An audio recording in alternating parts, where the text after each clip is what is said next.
to Janette's TV and Janette's TV podcast. I'm your host, Janette Burke, live on location at the Niagara Falls Comic-Con, and I'm sitting with the incredible FEMI TAYLOR, who was from Return of the Jedi, and she's a great actress, and I'm so happy and honored that you're talking with me today. Welcome to Janette's TV, FEMI. Thank you so much, Janette. Lovely to be here and talk to you. You're so welcome. So, FEMI, tell us a little bit about your journey as an actress and how you wound up in this part as, you know, in the Return of the Jedi, playing a character like this. And what was the most, you know, the journey and the most exciting part of it for you? Okay, so when I was 4 years old, I was taken to my very first dance class. And that was sort of fortuitous that I suddenly fell in love with dance. And I just said I really wanted to be a dancer. I did a lot of training. I went to a wonderful school in London and in New York. And then my first job, I got called up to be in the West End show in 1977, which was called Bubbling Brown Sugar. From that, I was on contract for like a year and then went into a film. Then I was in the original cast of Cats. And then I got this phone call from my agent saying there's this film that's been, they're casting. And we don't know what it's about, but we would love you to go up for it. And you've got to be in your bikini. And I went, well, it's a bit dubious. But something inside me said, go along. So I went along, met Richard Marquand, who was the director of this film. And he said, look, Femi, we're going to invite a few of you back. Few black girls back so you can dance. I got a recall back to do this grueling dance routine, and we still didn't know what it was. And then they said, one of the girls said, what's this for? And they said, oh, it's for the next Star Wars movie. And I went, oh my goodness. So when I got back, I was doing Cats at the time. When I got back to the stage door, I had an agent, my agent called me and said that they'd given you part in Return of the Jedi. So that's how the process went on. And that must have felt amazing as an actress to know that you landed a role like this in such a big franchise that, you know, really made you a name, right? Because you can struggle for years as an actress waiting for that big break, right? Yeah. And so what were some of the things you did to prepare along the way? Like, you've had this role, but you've had others, and, you know, life changes and you still got to make a living. What are some of the things that you've done to prepare for being an actress and having a career for 40 years? I think one thing, you have to have the passion and the dedication. Also, you have to have the belief that you want to do it. Also, you have to have, if that's what you do, don't listen to anybody else. That is what you're going to do. That's your calling.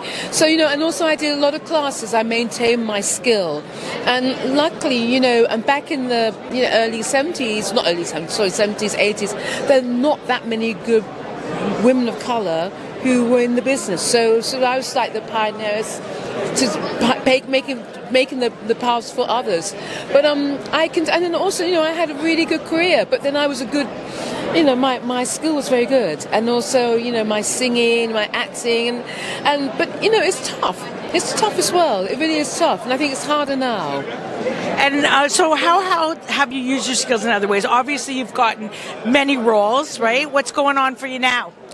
Well, I've been in the business for 45 years, and after having 2 sons and being a mom and stuff, I just thought it's time to make a change. So I'm writing my memoirs at the moment.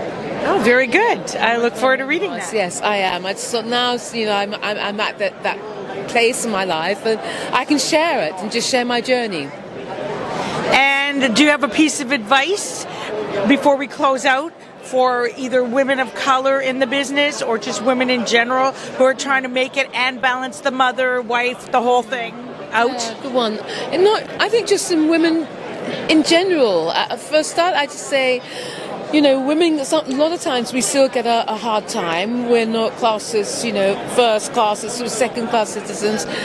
Also, if there's something you want to do, don't listen to anybody else. It's your authenticity. Just be you, be real.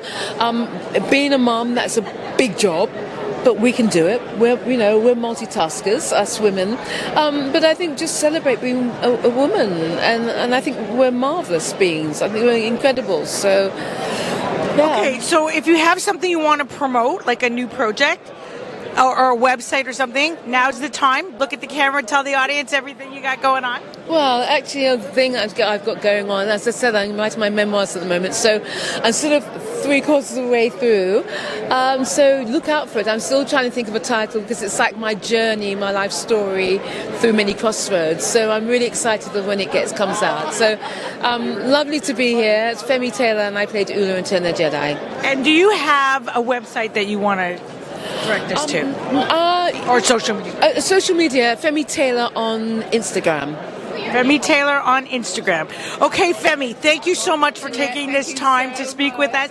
Thank you, my beautiful audience, for joining us today. Please remember to like and comment and share all our posts.